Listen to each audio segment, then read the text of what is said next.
Okay, all right. On behalf of the Goldstein Program in Public Affairs and the CB Star Center for the American Experience, I'd like to thank you for joining us for our second lecture in what we think is a very exciting series. I'd also like to thank Adam Goodhart and his staff at the CB Star Center, in particular Michael Buckley. Thank you so much for everything that you've done to pull this series together and make it as spectacular as it is. I'd also like to thank alumni Jack Bohr for his incredible assistance that he's provided us with this program. Before I introduce our speaker this afternoon, I'd just like to say a word about this series, Anatomy of an Election. When I approached Adam last winter about collaborating on a series, I confess to you that my initial idea was not nearly as cool as what Adam ultimately came up with. When Adam suggested that we look at the various elements of an election rather than merely hosting a series of talks about this particular campaign or candidates or issues, I was really intrigued because I felt that it addressed something that had really been bothering me, which is, why don't we have better campaigns? Right? Yeah, see, and I am not alone, I hear, right? And recent polls, of course, show that Americans are increasingly dissatisfied with campaigns and feel that they're subjected to campaigns that are devoid of substance or where gas are exploited to win on the margins. And so one of my hopes was that through this series, we could unpack, essentially, campaigns and give us all a better understanding of the nature of campaigns, why they are the way they are, and I hope maybe give us some prospects of thinking about how they might be transformed in the future. Any of us in this room who have lived through the microelectronics revolution, that's many of us I see, can tell you how profoundly it has changed our everyday lives, for better and for worse. A mere 20 years ago, which the students, of course, a glimmer in their eyes, right? The internet, I tell them this all the time, they don't believe this. The internet, email, Facebook, Wi-Fi, Skype, Twitter, online banking, shopping, weren't even part of our vernacular, right? And yet today, it's difficult to imagine what we would do without these things, right? In fact, we've become so accustomed to it that we often lose sight of where our private lives end and where our public lives begin. We put an almost unfathomable amount of information out there every day, nay, every hour. Some of our students, right, putting information out there every hour. Even if you aren't online, even if you aren't part of the global connectivity, you're constantly sharing personal information. Every time you go to Acme, folks, and they ask for your card, right, you are divulging the types of things that you like to buy to somebody. Well, what happens to all of this information that we put out there? Today's speaker has some very keen insights on how the marriage of technology and politics has resulted in an increasingly data-driven campaign environment and how political operatives use this information that you put out there to potentially woo you. Right? Sasha Eisenberg is a columnist for Slate and the Washington correspondent for The Monocle. He covers politics, business, diplomacy, and culture. He covered the 2008 election as a national political reporter for the Washington Bureau of the Boston Globe. And his work has also appeared in The New Yorker, The New York Times Magazine, Washington Monthly, The Atlantic, Boston, Philadelphia, and George, where he served as contributing editor. His first book, The Sushi Economy, Globalization and the Making of a Modern Delicacy, was published in 2007, and his latest publication, The Victory Lab, The Secret Science of Winning Campaigns, was published just last month, released on September 11th, yes, and is available for purchase, by the way, right, help him out, right, he's a journalist trying to get by, is available for purchase here, and if that's not enough for you, Sasha will sign these for you and give you a set of Ginzu knives. No. But he will be signing copies for you after the talk. And with that, I am delighted to introduce to you our speaker for this afternoon, Sasha Eisenberg.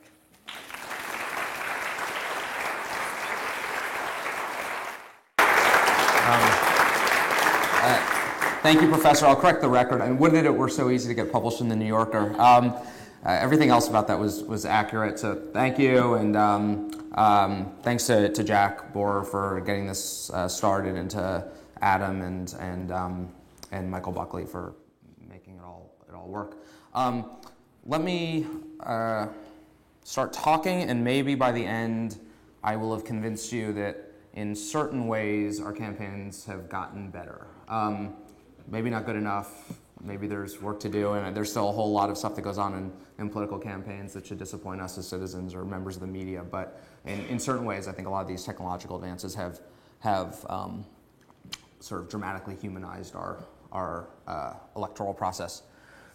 I came to this sort of subject of the science of campaigns after having spent in some form or another a decade covering politics the way most people did. I went to candidate speeches, I went to their rallies. In 2008, working for the Boston Globe, I spent a lot of time flying on John McCain's plane and traveled with Obama and Hillary, and spent a lot of time looking at what the candidates did and where they went, and talking to the people in the campaigns who determined what the candidates said, and tried to talk to and looked at their TV ads, and spent a lot of time obsessing over very small adjustments in their language or posture or sort of sensibility, and tried to talk to their pollsters about why they might be making these adjustments. And it's basically politics as you see and consume it when you read the paper or watch cable news, that campaigns are big debates where the principals are these two candidates and they're more or less fighting to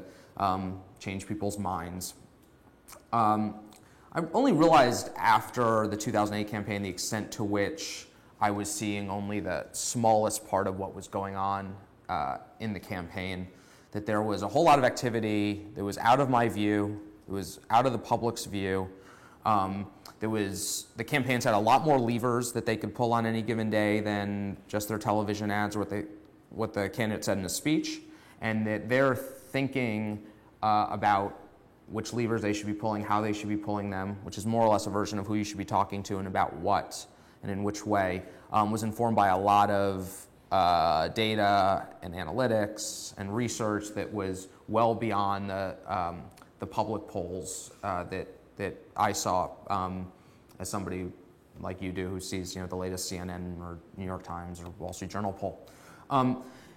And so I ended up realizing in 2009 that there had been largely oblivious to me in the years that I had been watching these candidates, what amounted to a scientific revolution in campaigns, and that the parts of the campaign that I had been following had stayed more or less static for 30 years. The general sort of pageantry of candidates going out and giving speeches, and that whole roadshow was more or less the same, and the making and placing of TV ads had not changed a whole lot.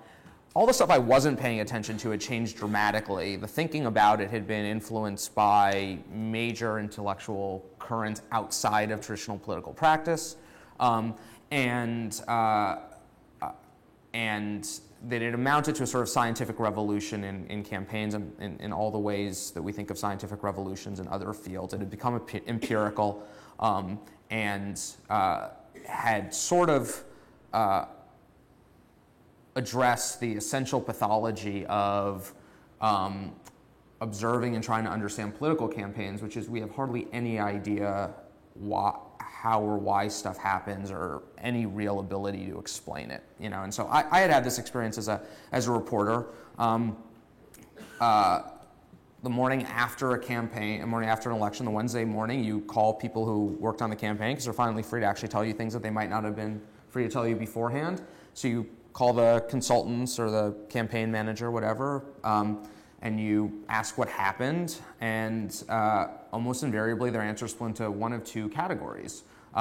If they won, then the consultant will point to a specific thing, a tactic, a gambit, a move that they had made that they credit with the difference. So you talk to the media consultant, the guy who makes the TV ads, and you say, what happened? And he said, we were down 4 points the last week of the election. I looked closely at the polls. We were losing with married women, so I made our last ad all pink with swing sets because I knew that, women wanted some idea of domestic whatever in the ads. And then by Monday, our polls had us up 6 points among married women, and that was the difference. And then you talk to the mail vendor, and it was some mail piece that he had figured out. And if you talk to the field director, our events were great in the last week, and we recruited a lot of extra volunteers. And then you talk to people on the losing campaign, it was like, oh, the candidate was horrible. It was the worst year to be a Republican. The guy couldn't raise any money. The economy was too good. We couldn't be a challenger. And nobody was able to sort of... we were at the whim of whoever was the best storyteller, and a lot of what we think of as the sort of stories of what works and what didn't in campaigns are basically the triumph of the narratives of people who want to take credit or attribute blame. And there's so much going on in an election season that it's very hard to, the way a lot of pundits do, disentangle one particular ad or speech or tactical move that made the difference. And this has sort of been a problem. It's vexed political scientists who want to explain campaigns. It's vexed reporters who want to write intelligently about campaigns. And I think the public often gets misled with these really oversimplified explanations. And part of the reason is that political campaigns are they're corporations. They're really short-run corporations that are horrible corporations, right? So here's a company that, if it's a state legislative race, could spend tens of thousands of dollars as a marketing company, basically. If it's a presidential campaign, we're now in the hundreds of millions of dollars range. It exists for 3 months or 9 months. They care about market share on one random Tuesday in November. They have to sell their product to everybody. And then the day after, the company dissolves. And everybody goes on to something else. Often, while on Wednesday morning I'm calling around trying to talk to people, they haven't even had a post-mortem meeting. Nobody talks about what works and what didn't. Everybody sort of scurries. If they won, the candidate goes on and plans a transition and goes back to governing. The consultants, the staff all move back to wherever they came from and return to their lives. And so their campaigns were nobody invested in research that would yield lessons after the election, because why would you ever put $1 aside to teach you something in December about why you won? And so they were almost immune to self-examination in the way that we would think of any other significant enterprise that was engaged in trying to sell people something or convince them of something, which is, they couldn't learn from their successes and they couldn't learn from their failures. And so I realized that what had happened in politics over this decade, this sort of scientific revolution, amounted to two major innovations that had migrated from fields outside politics that had dramatically changed the ability of people inside campaigns to be empirical in their approach and have some degree of intellectual accountability. And so these two things are the introduction of field experiments into the campaign world. These are basically randomized control trials, pharmaceutical trials, but instead of randomly assigning people drugs and placebos, they're randomly voters are the guinea pigs, and they're randomly assigning you doses of political communication, unbeknownst to you, and measuring the relative impact of those on fundamentally your behavior, your likelihood of voting or registering, and increasingly on whether it changes your opinion. So something that came from political science. Political science was way beyond almost all the other social sciences in appreciating the value of field experiments for some good reasons and some bad reasons, but political scientists basically spent the better part of the 20th century investing in the study of elections, particularly investing large amounts of money in surveys that produced reams of data. The National Election Surveys, which the University of Michigan started in 1948, are arguably the most ambitious sort of data gathering project that we've had in an ongoing way in this country. And there was tons of, if you were a political scientist or a grad student, you wanted to try to understand what moved an election. You wanted to figure out whether the number of visits that a candidate made to Missouri affected his share of the Asian American vote in Missouri. You could go and basically calculate the number of times the candidate went to Missouri from press clips, and then you could actually get there are enough surveys of Asian Americans in Missouri that you could run a regression and see whether one moved the other. But the cause and effect in that is, I mean, it's irrational to conclude that there are a million other things that could have moved Asian American votes in Missouri other than a candidate going to visit. And so, but political science very rarely went out actually into the field to test stuff. And so largely because campaigns wanted nothing to do with academics who would come in and try to measure what they were doing, and because academics who were dealing with nonprofit, with university dollars or research grants, couldn't spend it on partisan activity. And so it's very hard to actually get out into the world and interact with campaigns if you are limited by the IRS from doing so. And in 1998, two political scientists at Yale, Don Green and Alan Gerber, do something incredibly radical. They go out onto the streets of New Haven to run an experiment. And it's really basic. They randomly assign voters into 4 different groups. They partner with the local League of Women Voters chapter. They create a basic standard get out the vote reminder for the midterm elections that November. And a quarter of the people in their sample get this get out vote reminder by mail. A quarter of it get it by a phone call from a paid call center, type of people who bother you during dinner. A quarter of it get a visit at their door from grad students who'd been hired to work on the project, and then a quarter are a control group who get nothing whatsoever. Afterwards, you can go back and look at the voting rolls, which is a publicly available document, and you can see whether one group voted at a higher rate than the other. Turns out that the people who got the phone call, it had no impact whatsoever on their rate of turning out. The people who got the mail, there was a small but appreciable, measurable impact on their turnout. The people who got an in-person visit from a canvasser turned out at a significantly higher rate. And these two guys had started doing this because they designed this experiment to try to prove to try to engage in an interesting way in some theoretical fights that have been going on in political science. What they found in no way contributed to those debates, and it was very hard for them actually to get political science journals to understand why it was in any way theoretical breakthrough to understand that a mailed reminder was better than a phone reminder. But people who did pay attention were people in campaigns. Some of them paid attention because they're like, oh my God, we can finally actually disentangle cause and effect on all the stuff we spend money on. And then there were a lot more who said, oh my God, academics have tools to audit us, and this stuff that we've been selling to candidates for millions of dollars a year can actually be tested. And all of a sudden, what in the political world we call the mail guys and the phone guys, who don't spend a lot of time reading political science journals, were really interested in this. Some using it as a cudgel against one another, others trying to discredit it. But all of a sudden, the smartest people in politics realized we can use this tool to test a whole lot of other things. And so they started not just testing mail against phones, but 2 pieces of mail against 1 piece of mail, and 3 pieces of mail against 2 pieces of mail.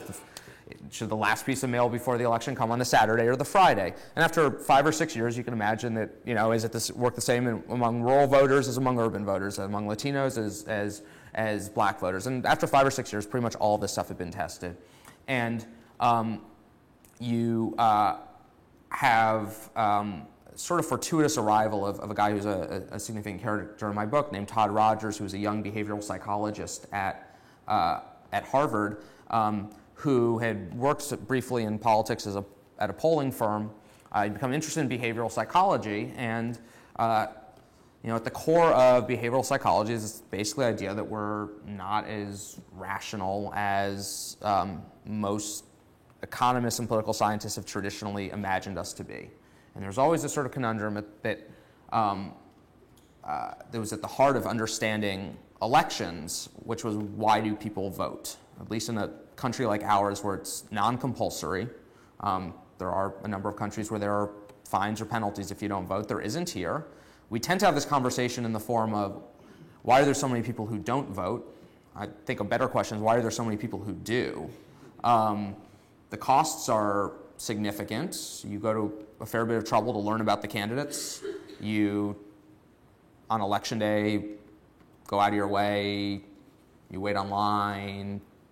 And the benefits are this tiny, incalculably tiny chance that you will be the pivotal vote out of hundreds, if not millions, of people in the direction of picking somebody who, when they govern, will deliver some sort of material benefit to you. And at the same time, for you to intelligently calculate whether you'll be the pivotal vote, you have to start guessing what, let's say in a presidential election, 130 million other people are judging will make them the pivotal vote and change their probability of turning out. And through the 1990s, it was widely accepted among political scientists that this could be expressed in a very neat equation that explained why some people vote and some people don't. This guy, Todd Rogers, like many people who came out of a psychological tradition, thought that this was sort of nonsense. And he starts trying to take concepts that have been sort of demonstrated in behavioral psychology of how people are motivated or engaged or make decisions and start applying them to voting.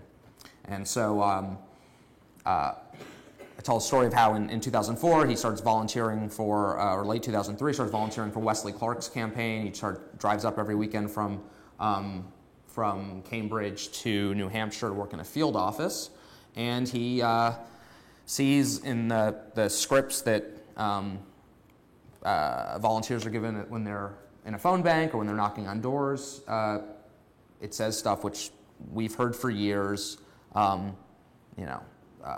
Turnout in the last election was low. So many people didn't vote. Imagine, and especially remember this after 2000, and George W. Bush had won Florida by 500 votes. So you can imagine what people were saying to Democrats in New Hampshire. Your vote can make a difference. Don't be part of the problem. Just think if everybody voted, how things would be different. And he thought, he heard this as sort of, begging on behalf of a very lonely cause. Like, hey, it's unpopular? Voting. But you should do it. And he knew that there was in the behavioral psychology literature that people's behavior had been changed by making activities sound actually popular. A guy, Bob Cialdini, a behavioral psychologist, had successfully increased rates of getting guests to increase their likelihood of reusing towels in hotel rooms by, instead of putting a little placard on the counter near the sink that said, washing towels uses so much energy and is so wasteful, don't be part of this horrible environmental problem. It said, X% of our guests recycle their towels. They randomly assigned these into hotel rooms. It turns out that the people who just got the message that suggested that other guests were doing this went along with it. And so he ran an experiment. He randomly assigned voters to hear two different types of scripts. Both were factually accurate. It turns out, because of population growth, that you can characterize at almost any election in the country, you can say that in the last election, turnout was lower than any election in history, or more people voted than at any election in history. So he went out into gubernatorial races in 2005 and started giving people these two messages. It turns out that if you tell people turnout's high, more people vote in the last election than any other in history, we expect turnout to be really high on Tuesday, come out and vote, they're more likely to do it. And this sort of influence of behavioral psychology has dramatically changed how campaigns try to engage voters, and only by using these field experiments can you actually test the stuff. And we now know that the most successful method for engaging a voter, or for turning a non-voter into a voter, was demonstrated in this experiment in Michigan in 2006, where a direct mail vendor randomly assigned people to get different letters, and one of them said, Dear Jack, your record as a voter is a publicly available document on file at the at the County Board of Elections, here is your vote history. You did vote in the Senate primary, you did not vote in the school board election, you did vote in the gubernatorial election, you did not vote in the presidential primary. And here are your neighbors' vote histories. And it picked out like 6 random people on your block and said whether or not they had voted in the gubernatorial or school board elections. And then came the threat. There's another election coming up, and afterwards we'll send everybody an updated set. People who got this voted at a rate 20% higher than those who didn't. And the guy who sent it got death threats. And those were, both of those were convincing that there was something psychologically potent about this. And it was something that behavioral psychologists call social pressure. It's, it's what we think of when we think of peer pressure, but it's the idea people want to live up to the expectations of those around them, want to fit in with what other people are doing. In this case, they want to live up to what they think are standards of good citizenship, and the sort of delivery mechanism was a threat, and it was about shaming people. But it was about this sort of idea of the public and the private. You can play with people's expectations about what's public and private, and you can introduce a sort of social dynamic to voting. And the last 4 or 5 years have had a whole bunch of robust experimentation from academics to the Democratic National Committee working on Obama's behalf, being out in the field, quietly running experiments to figure out how they can channel this psychological tool of social pressure basically without getting the death threats, because nobody wants to put their name as the return address on this, what people not unfairly call blackmail. And it's now typical, and you will probably, I assume if you're here, you guys are all good voters, and so you actually probably won't get out the vote contact from campaigns because they'll assume that you're going to turn out. But neighbors of yours will, especially if they were voters who voted in the 2008 general election and haven't voted since, they're sort of infrequent voters and campaigns want to modify their behavior, will get some sort of letter that probably says, Dear Susie, I can see that you voted in the 2008 election. I want to thank you for having taken the time out to be a voter. There's another election coming up on November 6th, and afterwards I hope that I can thank you once again for being a good citizen. And the people in the campaigns are confident that this will increase turnout among those who receive it by a couple of points. So that's sort of the experimental and increasingly behavioral science revolution in campaigns. And at the same time, in this last decade, a lot of the same people who were experimenting with these randomized trials were also reveling in lots of new data about you that became available to them as campaigns. Traditionally, campaigns had access to the information that's on your voter registration record. And that was, when you sign up to vote, you put down your name, your address, your gender, your date of birth, so they know your age, in some places your race and ethnicity. And then you have this your party registration if you're in a state where you register by party, and then your record of voting, which elections you turn out in, which can be a very good indicator of, people who vote in primaries are quite different politically from those who don't. And then historically, campaigns had some information about how your precinct or your district or county voted, which gave them some indication of the sort of political character of your neighborhood. After 2000, people in politics realized it was possible to link that very small pool of data on each person, maybe a few dozen individual data points, with these huge databases that had been created in the private sector, initially to develop credit scores, individual credit ratings, and had become useful to direct mail marketers who want to decide whether to send you a catalog, and to charities when they want to go out prospecting for donors. And those databases had hundreds of data points, and it was what you bought at Acme, and it was things you'd filled out on warranty forms when you checked the box that said that your household income was between $50,000 and $75,000 and you were a college graduate. It was when you filled out a customer survey, customer satisfaction questionnaire, and you said that you've taken a cruise in the last 6 months. It was the magazines you subscribed to. It was stuff in really disaggregated public databases like gun licenses and pool permits that companies went out and individually assembled because stores and marketers really wanted to know who had a pool, because Home Depot would put a store nearby or they'd stock more pool products if they knew that. And so these databases had tons of data points on voters, and it became possible after 2000 to link up what we knew about you in political terms with what the corporate world knew about you. And then there are two other pools of data that are available to people in politics. There's census information, which tells me a lot about your neighborhood, about socioeconomic status, education levels, household types, which allows me to start to make some projections about who you are. And then there's all this human intelligence that gets collected by mostly volunteers, sometimes by paid canvassers or phone banks, that when campaigns are out in the field, basically they use volunteers as data collectors. And so when you get that call during dinner, or somebody knocks on your door and says, I just have a few questions for you. Do you plan to vote in the election? Do you know who you're going to vote for? What issue do you care about most?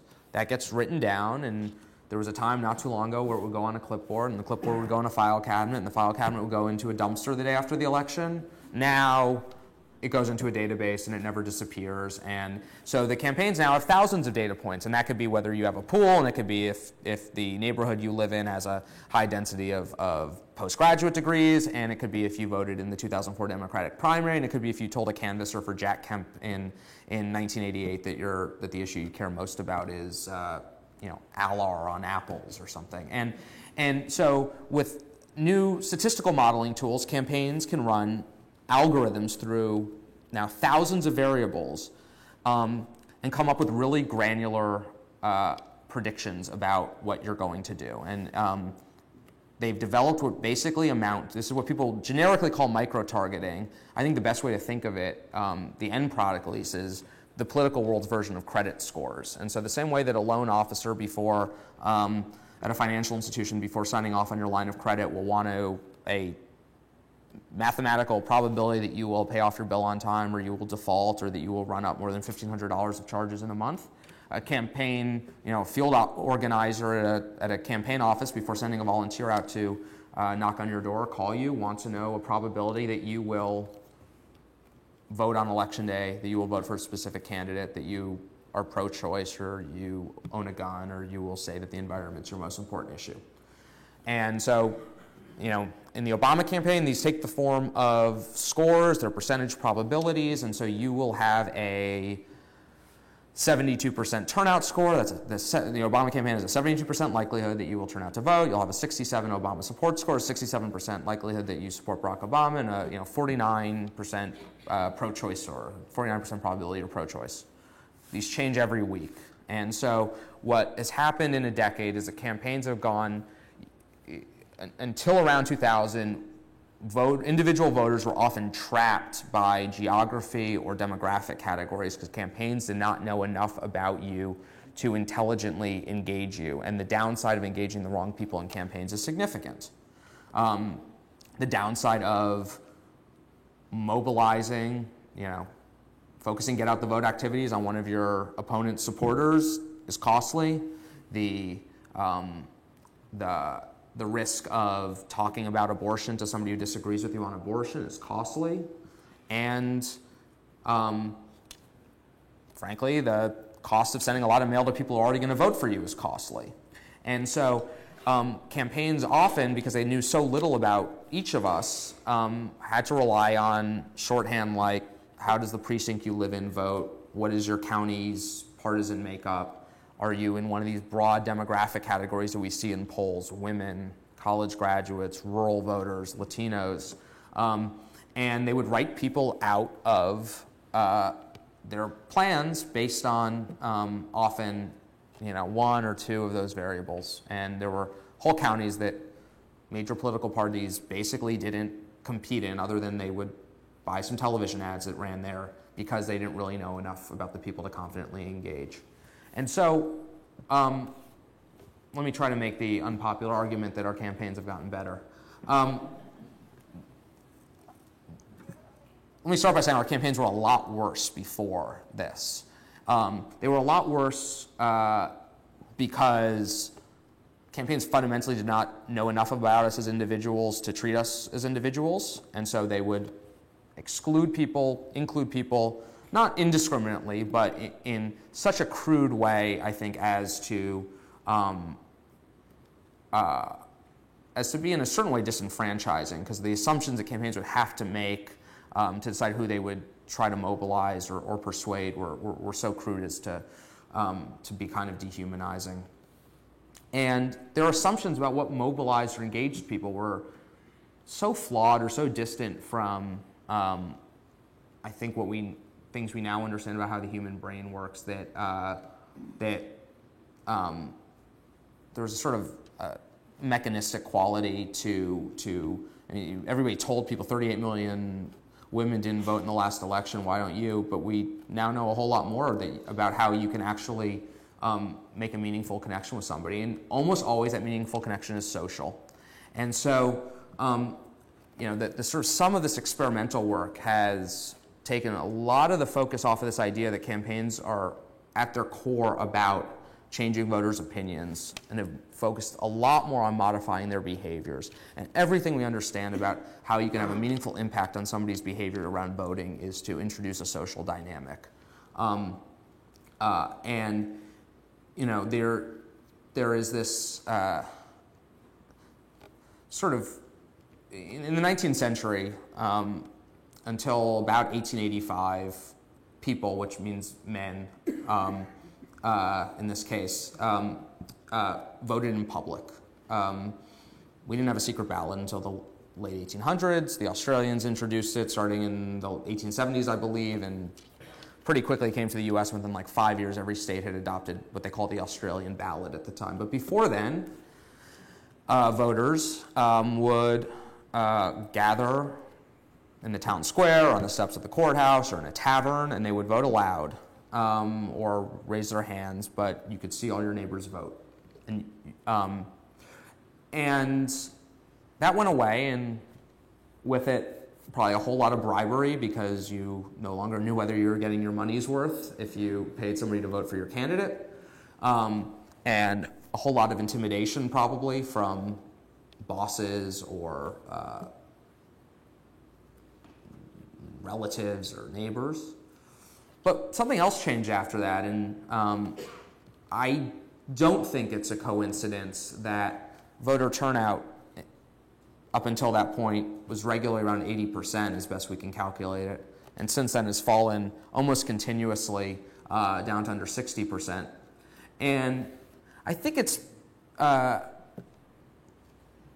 there was a social dynamic at work there that brought people who were in no way compelled by law to vote, who had only the most distant sort of material benefits from actually going out and casting a ballot, to make them want to participate in this process.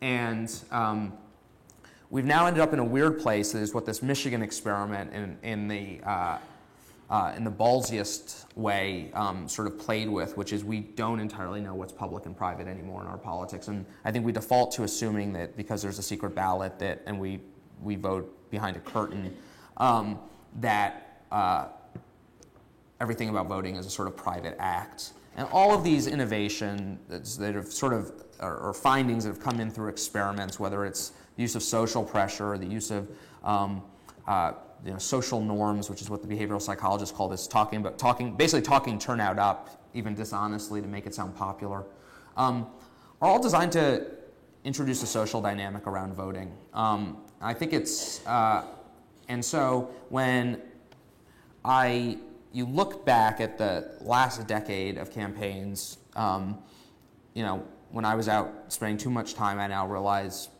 listening for really small shifts in language at the rallies, people would write stories every few years about there's some candidate has lots of volunteers and there's this movement around them. And we saw it with Dean in 2003 and with Bush in 2004 and certainly with Obama in 2008. And it's always written as kind of this like supply side story about how people are so excited about a candidate and have all this time that they want to give to them. And each of those candidates in their way were charismatic and tapped into some idea of movement, and that energized people who weren't necessarily regular volunteers to give time or regular volunteers to give more time.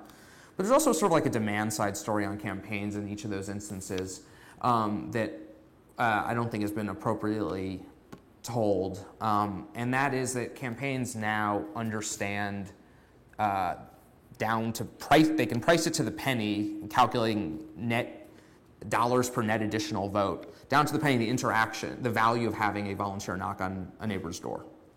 And so opening ubiquitous field offices, as campaigns do now, building the sort of infrastructure that makes it possible for people to call their neighbors or knock on doors or call people in other states, it grows out of the ability of campaigns to really, campaigns can value it, can price it, and know that it's worth investing in. And so there has been an awakening in the last decade in our campaigns of what the Dean people called people-powered politics, but a sort of privileging of person-to-person interactions in settings like phone calls, door interactions at the door, and everything we're learning is that the more meaningful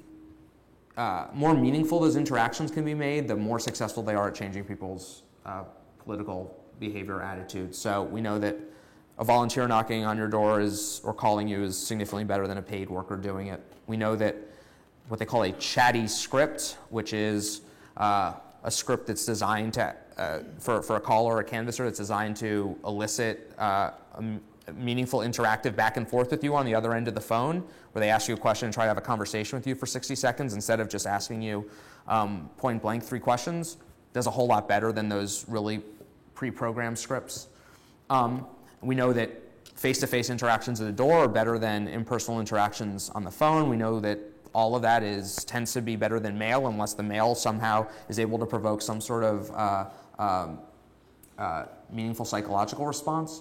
And so I find we've entered a sort of newly humanistic era in our campaigns, at least at sort of ground level. And we can see a lot of stuff at the sort of top level of the candidates that might give us reasons to despair. But I think that these two innovations have allowed campaigns to treat us as human beings again and put individuals back at the center of the process and sort of restore the individual as the dominant unit in our politics, and that makes me happy. So.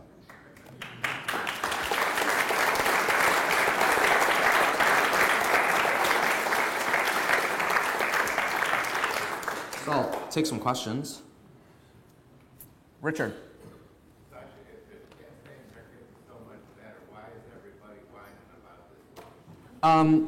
So this is, sorry. Yeah. So Richard asked if my Pollyannish view that campaigns are getting so much better is really the case. Why is everybody whining about this one? So I do want to separate. I think this is like a soul-crushing campaign in many respects. As somebody who has to write about it to some degree, and as somebody who has to observe it, I don't find it that interesting or that inspiring. I guess I want to sort of distinguish. I think our political culture has dramatically improved in the last decade because of these innovations. I think that the parts of these sort of ground level interactions have become more meaningful. And I do think that there's an inclination always to blame mechanics for why systems or cultures sort of become cold. And in this case, I think it's unfair to blame the mechanics. I think the mechanics have gotten better. And the mechanics, unquestionably, campaigns knowing more about you. I mean, I think there are good reasons for people to be concerned about privacy, but campaigns want to know more about you because they want to engage you meaningfully and they want to talk to you about the issues that they think you're most likely to care about. And when they think they know more about you, they can communicate more sharply and more directly with you because the fear of misfiring. I can have that conversation with you about abortion if I have greater confidence that I know what you think about abortion. And so, there's sort of a lot of this sort of vague, banal stuff that we get from candidates in their speeches or in their ads happens on one level, but on the other level of direct contact in mail or web ads, it doesn't actually mean they're more high-minded or it's a more sophisticated policy direction, but it's more concrete. And so in that respect, I think that we're looking at two different things. But no, I mean, the problem with this, so these two innovations they take place in the book. I don't think it's a coincidence that they both start after 2000, which at the time we thought of as a very low stakes election. It was a time of peace and prosperity. I think there was a sort of wide sense among elites and probably among voters that the differences between Gore and Bush were, that Bohr, Gush, Bohr, whatever that joke was that people would say, that there were very small differences in the candidates and didn't much matter who won. September 11th happened 9 months later, and so we sort of pushed that aside as a curio of the last days of disco of the 90s. And yet I think that, at least in the practice of politics, has been a really transformative campaign for two reasons.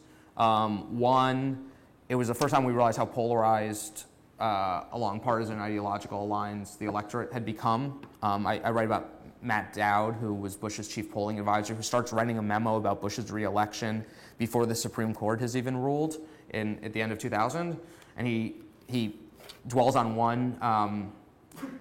one point in the exit polling, which showed that in 1984, I believe it was 26% of Americans said that they had voted for candidates of different parties on the same ticket. So basically 26% of people were ticket splitters. And in 2000, I think the number was down to 7%. And he said, basically, that this whole idea that campaigns should be fundamentally waged to win over swing voters is flawed, and that Bush's re-election needs to be as much, if not more, about identifying and successfully motivating members of our base and getting them out to vote, and that the sliver of voters who are actually moving between the parties is small, that we can't just think of this as a persuasion exercise. And then the other part of it, which leads to these innovations, is that we see that really small margins can make a difference, and people want to invest in tools that can make them 1 or 2% better. But I do think the polarization, definitely at the top level, on a ground level, it actually is meaningful because we've started to learn that the things that you can do to motivate people to vote are actually to create human interactions with other real people who live in their neighborhoods, who knock on their doors. At the top level, it tends to mean that people are either predictable or shrill to engage their base, and that there is none of the kind of interesting shape-shifting that you get in a general election from candidates who feel that they need to put together an unlikely coalition or a coalition that's never existed before, which tends to be, I think, for those of us that like a lot of the strategic game of politics, that's when the interesting stuff happens. That I need to put together 51% of the electorate that's never been on the same side before. How am I going to do that? That's when we see the sort of nimbleness, I think, of political performers. I think it's when we start to see people think in interesting terms about challenging previously held policy views or redefining them. And now I think we're in a moment where, and we see it in this election, that both candidates are sort of risk averse because they see a path to what they call a win number, which is state by state, the number of votes that I need to win. They're not necessarily looking at what gets them 51% in the poll. They're individually counting up votes from the people that they think they need to persuade and mobilize and register. And then when you get to your win number of 2 million in Pennsylvania, you're done. And if you think you can get to your win number just by motivating people who are already identify with you, it's going to really dissuade you from saying anything interesting for a long time. And so I think that that's the sort of dynamic that shapes what at least we see on the candidate level. And since disproportionately the media coverage that we process is about what the candidates are doing, most days they don't say anything interesting. And then their staffs engage in really petty stuff to fill the time and distract reporters from actually calling attention to kind of how vapid the candidates were on any given day. And so then you get into the cycle where if you're following the hour-to-hour stuff, it's incredibly silly because everybody's on Twitter fighting with themselves over stupid stuff. And the candidates still know that if they get on TV for 7 seconds saying something, insipid or uninteresting, and that I think is where the frustration comes from. How do you apply that to the upcoming debates? So what I think we've learned in the last decade is we've learned a lot about. We've gained the ability to measure in really granular ways the impact of small interactions. We've learned very little about the impact of big events in campaigns because there's so much going on that it's really hard to actually isolate the impact of them, and we still know very little about how people make up their minds. That said, spending time working on this stuff has made me more skeptical of the idea that big shifts in opinion, which seems to be what,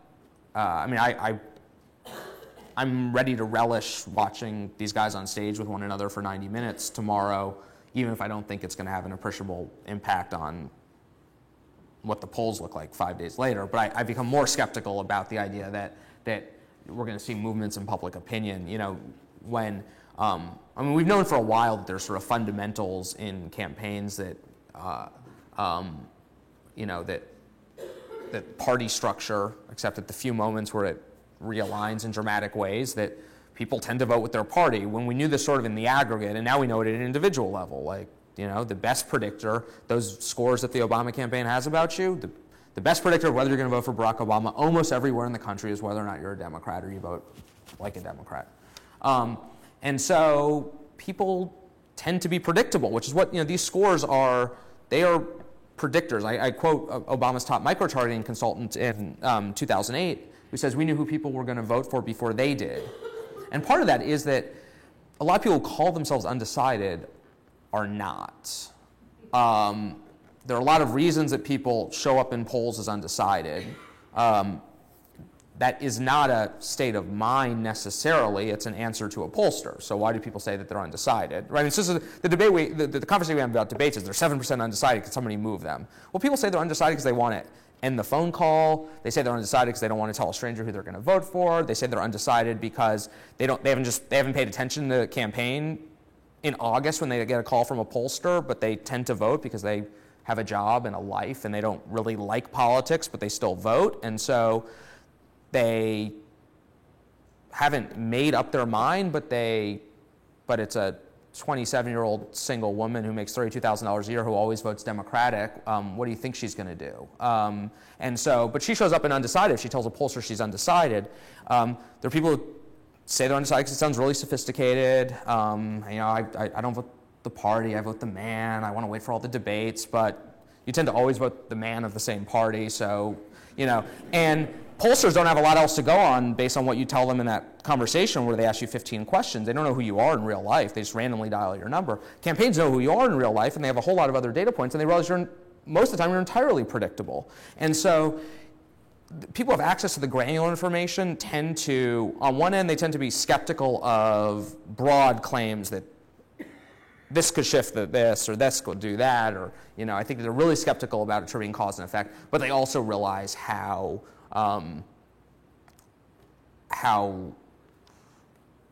little voters probably can be moved by, opinions can be moved by, that one zinger or that, that great speech or that ad or whatever it is. Yes? You talked primarily about the mechanics of using issues to make sure we vote the way parties want us to. Do they use the same techniques to get our contributions monetarily?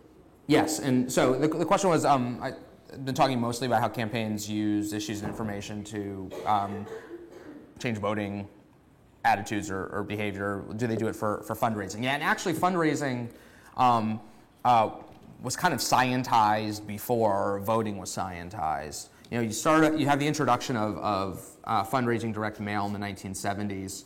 And you got the sort of cycle of people would send out prospecting letters to some universe. Usually they'd go out and buy a list of magazine subscribers or people who donated to a charity, and then the campaign would send out a letter to the 10,000 people. You're doing McGovern's mail, and you go out to the Progressive magazine and you buy a list of their 6,000 subscribers, and you send them all a letter, saying, please give to the McGovern campaign. And then 47 of them send back money, and then you keep on hitting up those 47 for money over and over again, and then you go out and you buy another list from The Nation or from In These Times, and you send those people a letter, and then you get 63 people from there, and then at once you're going back to, you're prospecting for new donors and you're cultivating the ones you already have.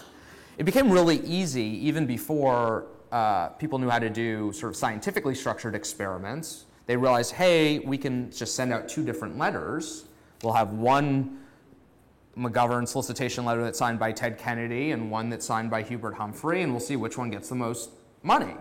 And you send them out and you wait a month, and the Kennedy one got this much money and the Humphrey one got that much money, and fine, now we're gonna start sending out Kennedy letters. And then you realize, should we put the Kennedy letter on yellow paper or blue paper? And then you test that. And so it was sort of improvised, but it was what they call A/B experiments. It was you do 2 or 3 different things, and it was very easy to measure the effectiveness of them.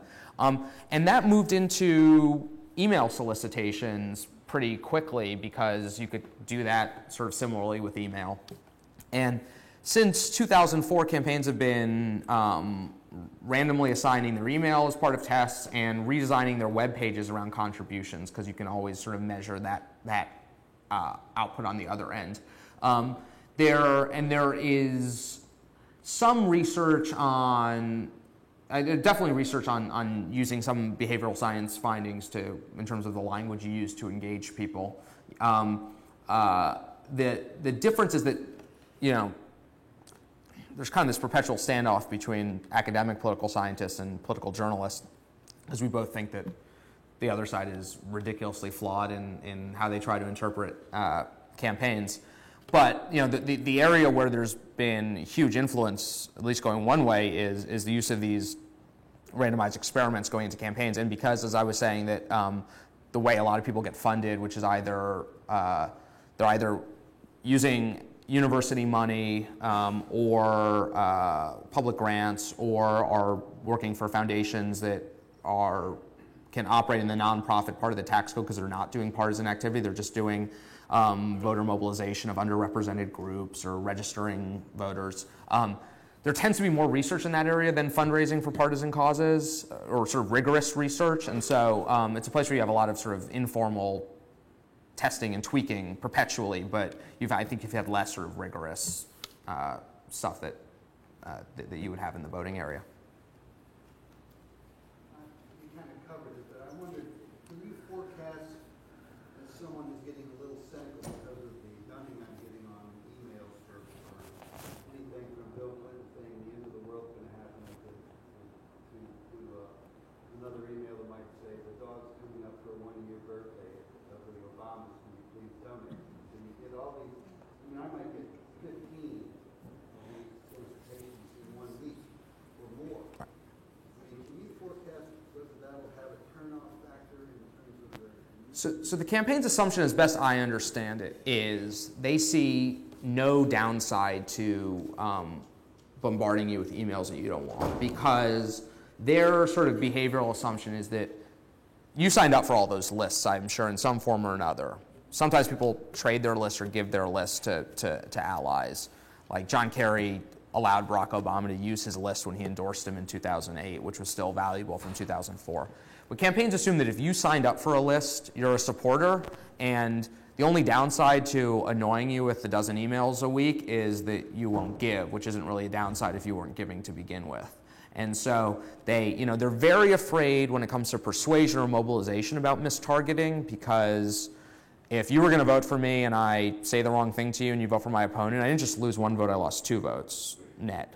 And if I inadvertently mobilize somebody who's going to vote for my opponent and wouldn't have voted otherwise, I've created 1 vote. If they think of you as a supporter, they're counting on your vote. and they think that they're not afraid of pissing you off, is basically what I'm saying.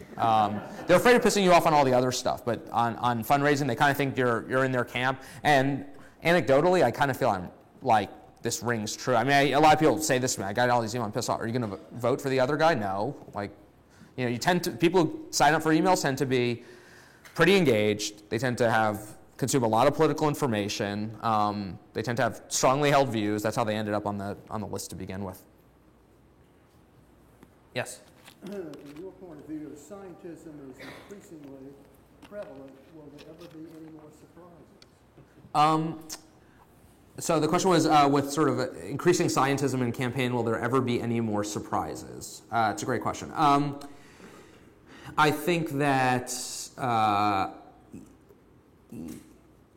yeah. I mean, I think that obviously there are sort of things that can happen outside of the control of campaigns, events that influence opinion or behavior. I do think that primaries are still very unpredictable because party, which is usually the sorting mechanism, doesn't exist, and so we see wild shifts in public opinion that can happen only in primaries. But you know, Newt Gingrich, in a matter of weeks, becoming the front runner for the Republican nomination was a surprise, and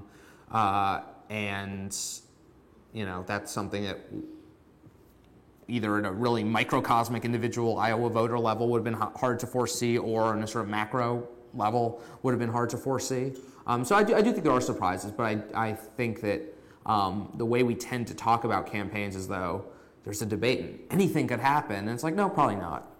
No. You know, what could happen is probably, in terms of ultimate outcomes on voter opinion and behavior, it's probably within a very small band. And that band has been, you know, sort of predetermined by a whole lot of factors, you know, that have added up to, you know, a whole lot of factors, including individual behaviors and attitudes for 170 million potential voters that have kind of created an architecture that's pretty restrictive. Yeah. I'm sorry if this is a bit of a retread of an earlier point, but just to make sure I understand. Yeah. The essential point that's being established here is that in an election, victory or defeat isn't so much determined as how many people you convince to vote for you instead of the other guy, so much as how many people who like you convince to vote at all, versus how many people who support the other guy but might not vote, they convince to vote for them. Right. I mean, so I think both things are happening, and in different, you know, it depends on the sort of composition of the electorate in different districts or states, or you know, how much of each one campaigns have to do. But over the last decade, campaigns have focused more and more attention on identifying and mobilizing people who already support them but are not habitual voters. And at the core is campaigns think of, so there's what campaigns think of as persuasion and mobilization. And media coverage almost always gets this wrong. So you'll hear something like, the Obama campaign hopes to mobilize young people who've drifted away from him by talking more about student loans. Campaigns think of mobilization as something you do for people who already support you and you want to modify their behavior. You don't need to change their opinions. And so this is a sort of a dramatic, they split voters as early as they can into these two categories. The people who are likely to vote, they focus on changing your opinion. And that's basically, there are a lot of variables that go into this, but it's, do you regularly vote? And if you're a regular voter and you say you're undecided, or you look like a soft supporter of the opposition, or you look, so say you're the Romney campaign, if you see a voter who's undecided, or you see somebody who looks like a soft Obama supporter that you can get to defect, or you see somebody who's a soft Romney supporter that you want to shore up and sort of protect against a defection, you persuade them. And that's usually making arguments and giving them information to change their mind, their preference. Mobilization is almost always like content free, in the sense of it's not often about policies and issues. All these experiments prove that what gets somebody who's not an infrequent voter to vote is not telling them more about Social Security, is not telling them the stakes of the election for the economy or for their party are going to be significant. Almost all these experiments point to it's about modifying someone's behavior, which is why all this sort of behavioral psychology interventions prove effective. It's about getting people who already identify like you or identify with your party, but are not conditioned to engage in this behavior of voting. And they do it irregularly, they do it infrequently, they've done it once. And so campaigns have been able to isolate that in the last decade. And because politics is so polarized, often you can win an election more or less by, rarely only, but by overwhelmingly focusing your attention on just identifying and mobilizing people who already identify with you. Yeah. I mean, we're talking mainly about presidential politics, I assume, with this. For those of us who live in swing states, do you really give a damn about us at all? I don't get any calls. Right. In other words, is the campaign now really revolving around those 11 or 12 states? Yeah. So the question is, you know, I'm talking about presidential campaigns for people who don't live in swing states in the 11 or 12, and that you're probably rounding up. I think most people in campaigns think we're down to like 8 or 9 at this point. Do you really make a difference? From a voting perspective, no. Campaigns have taken you for granted one way or the other. What has changed is, and this is just sort of like nuts and bolts technology, campaigns know how to make you useful to them if you live in Maryland, regardless of whether you're a Democrat or Republican. And so, you know, they've developed apps, web interfaces, all sorts of technology that allows you to make phone calls from your home to voters in a swing state who matter more than you. You know, are I think in a more systematic way, and the Obama campaign was very good about this before and is to this day, you know, identifying and mobilizing volunteers across borders where they can, you know, you live in northern Kentucky, your vote doesn't matter, but you're 45 minutes from Ohio where you're knocking on a door is as good as anybody's. So there's a lot more of that. I mean, you know, simple things like the deregulation of the interstate phone market. You know, you couldn't have people from Maryland effectively call voters in Ohio in the 1970s because it would have been ridiculously expensive. And now having technology where you don't have to even build the terrestrial infrastructure of offices and put staff on the ground because anybody can do it from their home computer. So I think campaigns are going to do that. And now they've developed these predictive models, not just to predict your likelihood of voting or voting for Obama, which if you live in Maryland, they don't care about. But your likelihood, they have a volunteer model and a donor model. And the volunteer model it predicts the likelihood that you will show up for a volunteer shift if asked. And so now they can be a lot more intelligent about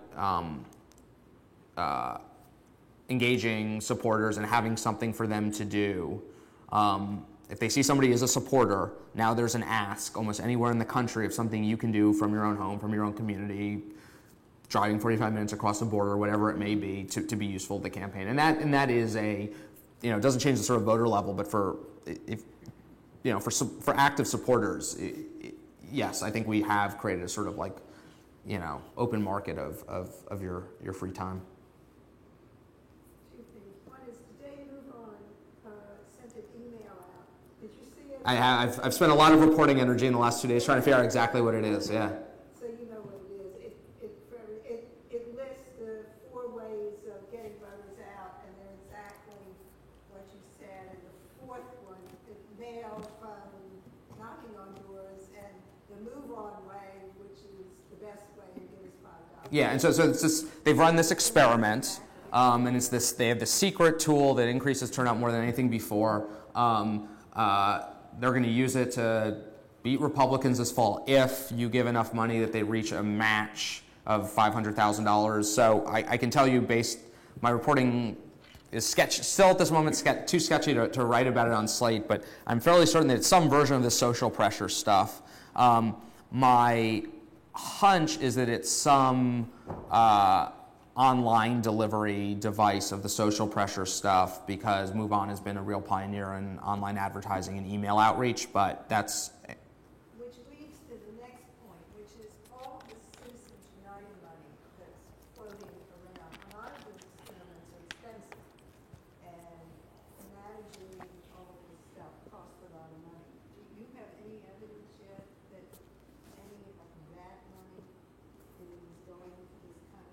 No. Like And the national or locals Yeah. letters, I mean, there was just reported about how much money they're dumping into Arkansas for the state legislature. so questions about Post Citizens United, super PACs are spending a lot of money. Are they spending it on these expensive experiments and such? As best I can tell, no.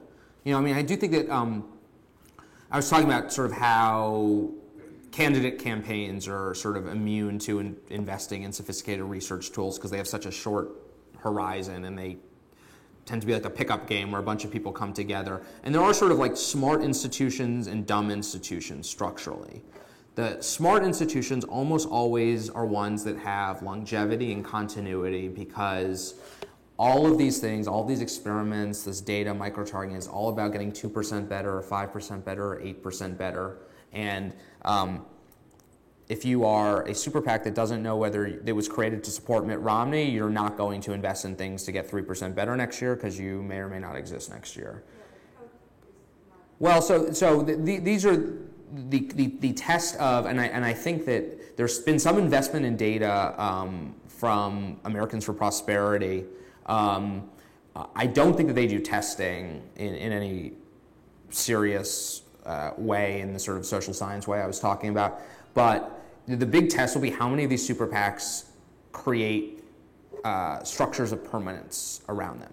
One of the sort of unlikely intellectual heroes in my book is the AFL-CIO, which I think, contrary to all of our ideas about how ham-handed and old-fashioned labor unions are in their practicing politics, has invested dramatically in some of the most cutting-edge research in the last decade because they spend tens, if not hundreds of millions of dollars on politics every year, and getting 3% better means a lot to them. And they are active in enough places that they can always try something out. Super PACs don't yet think that way. We'll see how many of them are willing to take money. I mean, almost all of these tests, there are two things. One is I'm going to invest money in the experiment that I'm not necessarily spending on what I now know is the best possible way of getting votes in November. And secondarily, every one of these traditional tests has a control group, which is you have to go to a campaign strategist and say, here are the 100,000 people I am not going to contact before the election. Campaign managers don't like to hear stuff like this. And so you need to have built a sort of culture of inquiry in them. And the other big thing I will say is, most of these super PACs are basically making TV ads and placing them in they're not particularly unsophisticated ways, but TV advertising is not terribly well targeted, and their donors are often very satisfied by hearing that their ads are up running 40 times in the Columbus market today. And maybe Sheldon Adelson really would love to know how many people are knocking on doors in Columbus, but it tends to be the culture of rich people who write big checks to super PACs that you show them the TV ad and they think it looks great. They'd much rather see a reel from smooth-talking media consultant who makes TV ads than hearing a field organizer in Columbus talk about how many 24-year-olds they have knocking on doors. And so, but almost all of these scientific advances have taken place not in the area of TV ads, but in other forms of contact that aren't that sexy to a lot of big donors who are supporting super PACs. And everything we've learned is that volunteer face-to-face or phone contact is the best thing you can do, and nobody volunteers for a super PAC. This may change, but people volunteer for parties, and people volunteer for candidates, and people volunteer for issue organizations they identify with. We've not yet seen anybody, say, you know what, Karl Rove has $400 million, I want to spend my Saturday helping him out.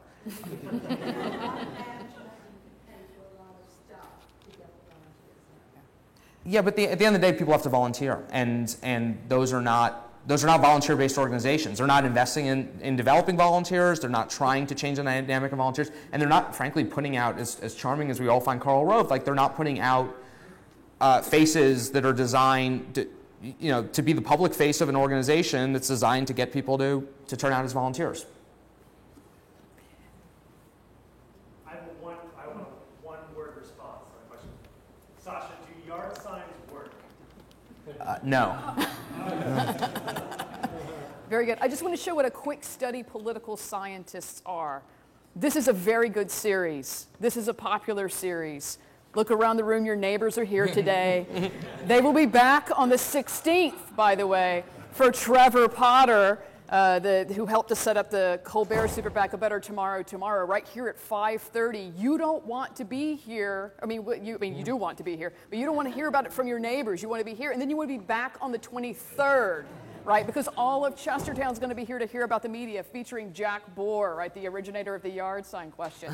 The other thing you want to do, you want to buy Sasha's book, right?